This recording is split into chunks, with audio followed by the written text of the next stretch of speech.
Programme में एक दफा फिर खुशामदीद। पंजाब के मुख्तलिफ इलाकों में डकैती की वारदातों में रोज बरोज इजाफा हो रहा है। यहाँ के डाकू मामूली मुजाहिमत पर शहरियों को मौत के घाट उतारने से भी गुरेज नहीं करते। कसूर में डाकुओं ने ऐसे ही एक वाक़े के दौरान 7 बच्चों के बाप को हलाक कर दिया। काम पर गया था, उधर गया चला था और उन लोगों ने चढ़ा मार दिया।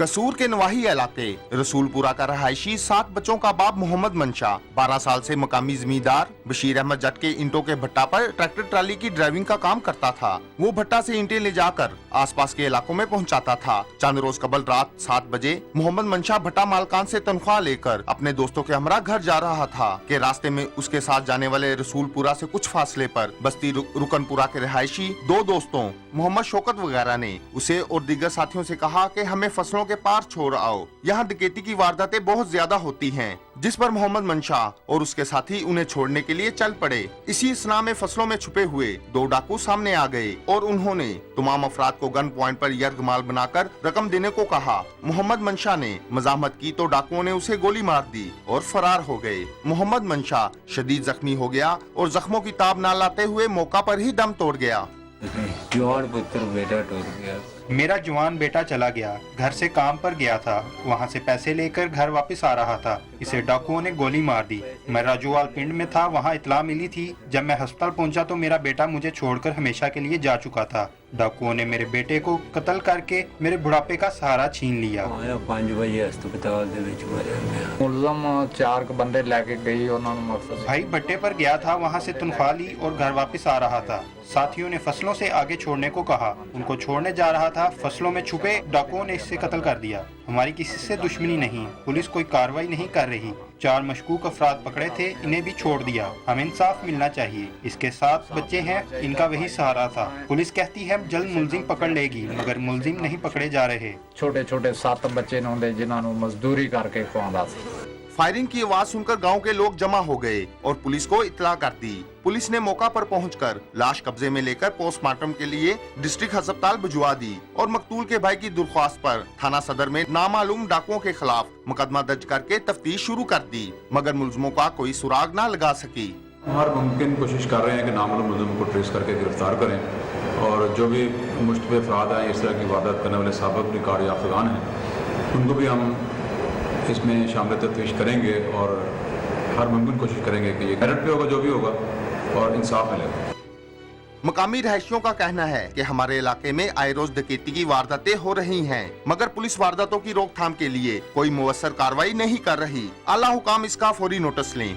नाल 2 ड्राइवर और सी मंशा मेरे पास 12-13 साल से ड्राइवर था, इंतहाई ईमानदार और मेहनती था। इसने मुझसे तनख्वाह ली और 2 ड्राइवरों को दूसरे गांव की तरफ छोड़ने जा रहा था। डाकुओं ने इसे कत्ल कर दिया। इसके मुलजिम जल्द गिरफ्तार होने चाहिए। मंशा मौके पे लाग हो गया। सारे थे आए। इस इलाके में रोजाना डकैती की वारदातें हो रही हैं, मगर पुलिस कुछ नहीं कर रही। मंशा भी कत्ल हो गया, मगर पुलिस ने किसी मुलजिम को गिरफ्तार नहीं किया। मकतूल के 7 बच्चे हैं। हम हुकूमत से मुतालबा करते हैं इसकी माली इमदाद की जाए और सानू इंसाफ भी दिलाया जाए। मोहम्मद मंशा की लाश पोस्टमार्टम के बाद गुरसा के हवाले कर दी गई, जिसे अबाई कब्रिस्तान में सुपुर्दे खाक कर दिया गया। उसकी बेवा के पास अब सिसकियों के सिवा कुछ भी नहीं और उसने दर्द भरे लहजे में अपने खावंद के कातलों को करार वाकई सजा देने का मुतालबा किया है।